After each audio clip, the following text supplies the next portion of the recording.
Alas 7:56 tak na sa DYRD Worldwide kining Balita Pilipinas ato sa mayong nga tinguha sa Tire Queen Goodyear sa Vitek gitayog ang silangang bahin sa Turkey sa usa ka linog sa gikosgon nga 7.3 ka magnitude sa mapa sa US Geological Survey. Nagkaniyon sa Enrele nga bahala na ang habig sa hudikatura nga sulbaron ang kaso sa libong sa Pinilay. Happy listening ato kang Gemma de las Heras o sa iyang mga pinangga sa kinabuhi. Mao katong laing mensahe ngayong ipada pinagi sa atong DYRD website para pagpada sa mga mensahe o komentaryo sa mga issues pinagi sa www.dyrDam.com. Mao kadto ang nagapagang nga balita karong buntaga inyo nabati paguna dinhi sa numero 1 nga estasyon sa Bohol. Gisaligan sa mga Bolanon DYRD. Labing labas o nga kompleto nga balita dinhi sa DYRD. Mayo nga bunta kini si Fred Araneta. Early in the morning and late into the night, those who are in dire need of money to buy medicines and those who seek for medical or other forms of assistance knock at the gates of radio station DYRD, waiting for their turn to go on air and share their woes to the listening public. Long before it has become a corporate buzzword, ang istasyon DYRD sud sa 50 katuig ang pagserbisyo sa katilingbang Bulanon, mitabang sa atong less fortunate Bulanos, pinagi sa mga tulumanon sa istasyon sa DYRD. May butag mga iso nga mga Bulanon o kito mga Kristohano pagbati. Aniya ako, ang yuko, ang hangyo, tabang kanako, umigal sa akong sakit.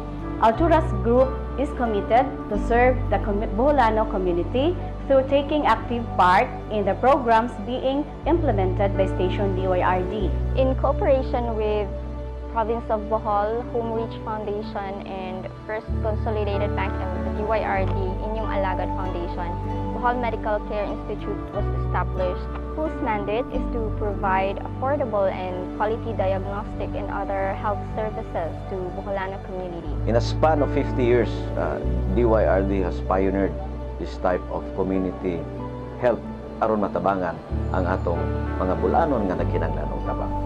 Indeed, it has gone a long way from the time whence it was dreamt and passionately pursued by Bohol Chronicle Radio Corporation founder, attorney Zoilo de Heresco, who immortalized the initials of his beloved wife, Rosario Charing de Heresco, hence the name RD. Well, the station started as a one-man show. It was the hard labor of the founder himself, the late attorney June de Heresco, when he founded the station in October of 1961.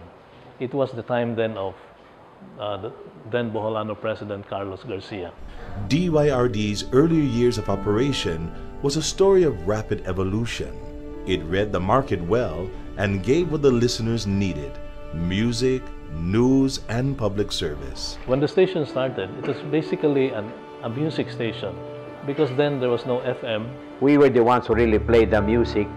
There were 3 turntables and we personally cued the plaka.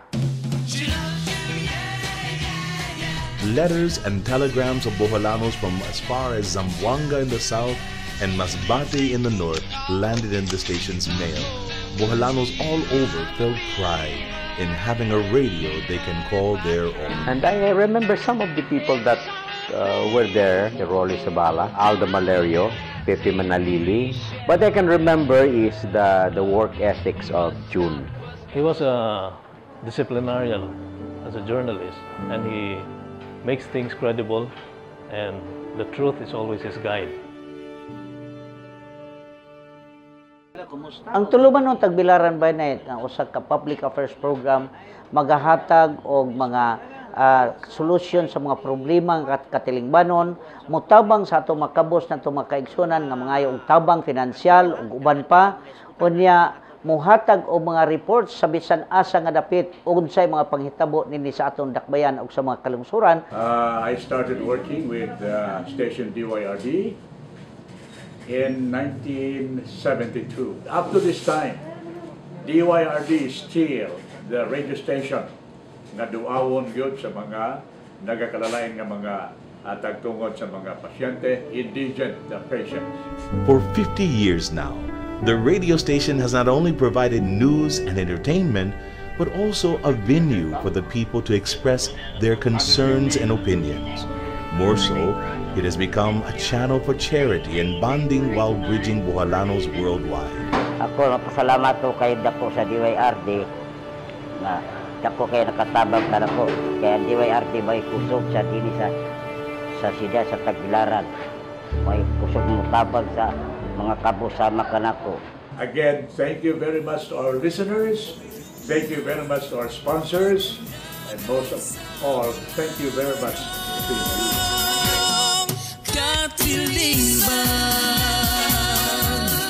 DYRD, ang istasyon sa katawhan.